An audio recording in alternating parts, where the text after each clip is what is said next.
At Refresh Cartridges, we receive a fair few calls and emails from customers who unfortunately cannot get a cartridge to either work or fit in their printer. This is often due to parts of the packaging being still attached to the cartridge. This is an easy fix, and I'll be showing you in this video how to remove the packaging correctly from the cartridge.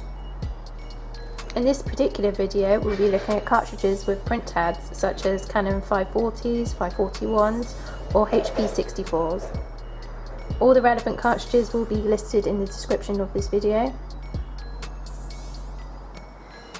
So a lot of the cartridges we sell are the remanufactured cartridges.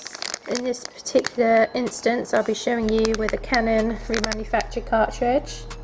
This will apply to cartridges of a similar shape, which will be the ones with the print head. Opening up the outer packaging, you can see we've got the clip on the front and the tape underneath, and we want to pull from the top tab of the clip outwards and it will come unstuck. You can discard that piece. After removing the clip, we want to remove the tape which covers the print head underneath, and once that print head is exposed, we can put this successfully into our printer. I hope you found this video useful, and thanks for watching.